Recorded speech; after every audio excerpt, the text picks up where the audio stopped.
जय हिंद दोस्तों, मैं खालिद खान। सो जाते हैं फुटपाथ पर अखबार बिछाकर, मजदूर कभी नींद की गोली नहीं खाते। और कहते हैं होने दो चिरागा महलों में, क्या हमको अगर दिवाली है। हम मजदूर हैं, हम मजदूर हैं, हम मजदूरों की दुनिया काली है। आज वाकई उनकी दुनिया काली दिख रही है, जब हमारा देश शताब्दी के सबसे बड़े संकट से गुजर रहा है। उसकी कीमत अगर सबसे ज्यादा किसी को चुकानी पड़ रही है तो वो हमारे मजदूर और किसान हैं। आज शहरों के अंदर में जो प्रवासी मजदूर कहे जा रहे हैं, भूख और प्यास से बिलख रहे हैं, वो उन्हीं किसान के लाल हैं जो हमारे अन्नदाता हैं, जो अपनी खून पसीने की कमाई से हमारा पेट भरते हैं और हमें जिंदगी भर खिलाने की जिम्मेदारियां उठाते हैं। और इस संकट में हम उनकी जिम्मेदारियों को 2 महीने के लिए नहीं उठा पा रहे हैं।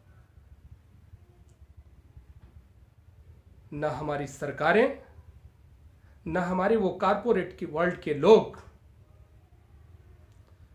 जो आज बुलंदियों पे हैं, शायद वो भूल गए हैं कि उनके कंधे पे हमारे मजदूरों के एहसान है। आज वो जिस गगनचुंबी इमारतों में बैठकर 2 वक्त की रोटियां खा रहे हैं, उसकी हर ईंट में हमारे मजदूरों का पसीना शामिल है। जो रोटी वो खा रहे हैं, उन्हीं मजदूरों के, किसानों के खून पसीने की कमाई है। हर एक दाने में 120 दिन तक वो अपने खून और पसीने से सींचते हैं उसे, तब जाकर के वो अन्न तैयार होता है और हमारा पेट भरता है। आज उसी अन्न के एक दाने के लिए उनके बच्चे भूखे मरने को तैयार हैं। आज कोई भी संस्था निकल करके सामने नहीं आ रही है जो ये कहे कि हम इन मजदूरों के 2 महीने की जिम्मेदारियां उठा रहे हैं और इनकी बेसिक नीड्स को पूरा करने का वादा करते हैं। कोई ऐसा नहीं आ रहा है। आज सरकारों के बीच आरोप प्रत्यारोप का खेल चल रहा है। राज्य सरकारें सारी तुहमत केंद्र सरकार पर लगाने की कोशिश कर रहे हैं और ये कहते हैं कि हमें कोई राहत पैकेज नहीं मिल पा रहा है, हमें केंद्र सरकारों से किसी प्रकार की मदद नहीं मिल पा रही है, जबकि केंद्र सरकार ये दावा करती है कि हम राहत पैकेज भिजवा चुके हैं। इस आरोप प्रत्यारोप के खेल में हमारे मजदूर, किसान भूखे मरने को तैयार हैं। आज उनकी जिम्मेदारियां कोई भी उठाने को तैयार नहीं है। जब वो 120 दिन तक अपनी खेत की मिट्टी में अपना पसीना शामिल करते हैं, तब जाकर के हमें 2 वक्त की रोटी नसीब होती है। आज जो कॉरपोरेट के लोग जिन गाड़ियों से घूम रहे हैं, उन गाड़ियों के एक एक नट बोल्ट में उनका खून और पसीना शामिल है। उनको अर्श से फस तक पहुंचाने में हमारे गरीब मजदूरों का बहुत बड़ा योगदान है। आज उनके उस पसीने की कीमत चुकाने का वक्त है। आज इन्हें सामने आना चाहिए और उनकी जिम्मेदारियां उठाना चाहिए, उनके बेसिक नीड्स को पूरा करना चाहिए।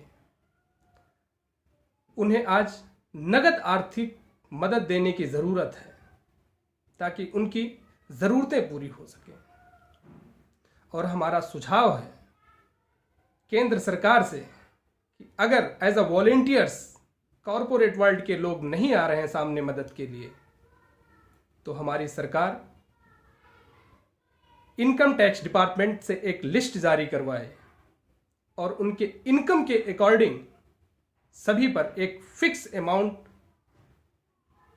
देने की जिम्मेदारी दी जाए और उस अमाउंट को हमारे मजदूरों को कैश आर्थिक मदद की जाए ताकि वो अपने ज़रूरतों को पूरा कर सकें, अपने बच्चों की ज़रूरतों को पूरा कर सकें।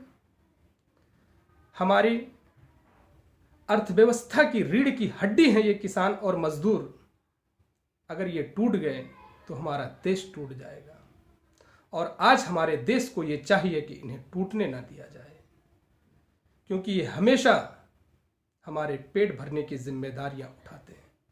आज 2 महीने हम इनकी जिम्मेदारियां उठाएं और इनकी ज़रूरतों को पूरा करें।